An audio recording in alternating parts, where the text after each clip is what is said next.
நம்ம குழந்தை உயிரோட இருக்கிறத என்கிட்ட இருந்து மறைச்சல சக்தி. குழந்தையோட பேர் கூட என்னன்னு சொல்ல மாட்டேங்கிற. நானே நம்ம குழந்தை எங்க இருக்கான்னு தேடி கண்டுபிடிக்கிறேன். ஒரு நாள் நான் எந்த தப்பும் பண்ணலன்னு உனக்கு தெரிய வரும்ல, அப்ப நீ செஞ்ச இந்த தப்புக்கு நிச்சயமா ஃபீல் பண்ணுவ. நீ என்ன எவ்வளவுதான் வெறுத்தாலும் நான் உன்னை எப்போதுமே நேசிச்சுக்கிட்டே தான் இருப்பேன். இப்போதைக்கு நீ, நான், நம்ம குழந்தை 3 பேருமே தனித்தனியா இருக்கோம். ஆனா கூடி சீக்கிரமே நாம 3 பேருமே ஒண்ணா சேர்ந்து வாழ போறோம். நீ இந்த வீட்ல இருக்கிறது எனக்கு சுத்தமா பிடிக்கல. எங்க அம்மா அப்பா சொன்னாங்களே தான் நான் பொறுமையா இருக்கேன். நீ எந்த நோக்கத்துல இங்க வந்திருக்கியோ அது நிச்சயமா நடக்காது. நான் சக்திக்கும் தீபனுக்கும் கல்யாணம் பண்ணி வைக்க போறேன். தீபனுக்கு எல்லா விஷயமே தெரியும். சக்திக்கு குழந்தை இருக்கிறது முதற்கொண்டு. தீபன் சக்திக்கு குழந்தை இருந்தாலும் பரவாயில்ல, நானே கல்யாணம் பண்ணிக்கிறேன்னு உறுதியா சொல்லிட்டான். கூடி சீக்கிரம் அவங்க சக்தியை பொண்ணு பாக்குறதுக்காக இங்க வருவாங்க. அவங்க வரும்போது நீ இங்க இருக்க கூடாது. அதனால இப்பவே நீ திங்ஸ் எல்லாத்தையும் பேக் பண்ணிட்டு காலி பண்ண நல்லா இருக்கும். நீ என்ன சொன்னாலும் நான் அந்த வீட்டை விட்டு போக மாட்டேன். மாமாவும் அத்தையும் சொல்ற வரைக்கும் நான் இங்கே தான் இருப்பேன். எனக்கு உன்னை பத்தி எதுவும் தெரியாதுன்னு நினைக்கிறியா?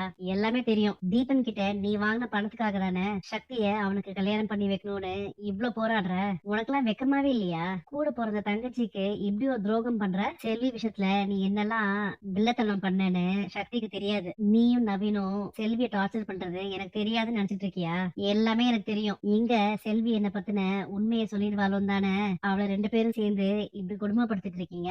நான் இப்ப நினைச்சா கூட சக்தி கிட்ட எல்லா உண்மையும் சொல்லி அவரோட சேர்ந்து வாழ முடியும். செல்வியோட வாழ்க்கை நல்லா இருக்கணுங்கிறதுக்காக தான் நான் அமைதியா பொறுத்து போயிட்டு இருக்கேன். தென்னரசுக்கு அப்படி ஆனதுக்கு காரணம் செல்விதான்னு யாருக்குமே தெரியாது. நீயே போய் அதுக்கு நான் காரணம் இல்ல, செல்விதான் குற்றவாளின்னு சொன்னா கூட யாரும் நம்ப மாட்டாங்க. எல்லாத்துக்கும் ஆதாரம் வேணும். என் புள்ள அவசரப்பட்டு உன் கழுத்துல தாலி கட்டிட்டான். அதுக்காக நீ அவன் கூட சேர்ந்து வாழலான்னு மட்டும் நினைக்காத. ஒழுங்கு மரியாதையா அதை கலட்டி அந்த உண்டியல்ல போட்டு போயிட்டே இரு. அடுத்த மாசம் என் பையனுக்கு கல்யாணம். அந்த கல்யாணம் நல்லபடியா நடக்கணும்னா நீ இதை செஞ்சே ஆகணும். இத நானா விரும்பி அவரை கட்ட சொல்லல, அவரா விரும்பி கட்டினது. அவரோட சம்மதம் இல்லாம என்னால எதுவும் பண்ண முடியாது. தயவு செஞ்சு அவனை விட்டு போயிடு. அப்பதான் அவன் வாழ்க்கை நல்லா இருக்கும். நாங்க நிச்சயம் பண்ண பொண்ணும் வேற யாரையும் கல்யாணம் பண்ணிக்க முடியாதுன்னு பிடிவாதமா சொல்றா. அந்த பொண்ணோட வாழ்க்கைய யோசிச்சு பாரு. தயவு செஞ்சு நீ விலகி போயிடு. இது ஒண்ணும் சாதாரண கயிறு இல்ல, தூக்கி எரிஞ்சு போறதுக்கு. அப்ப உன் மனசுலயும் அவன் கூட சேர்ந்து வாழணுங்கிற எண்ணம் இருக்கு. சும்மா வெளியில மட்டும் பிடிக்காத மாதிரி நடிக்கிறியா?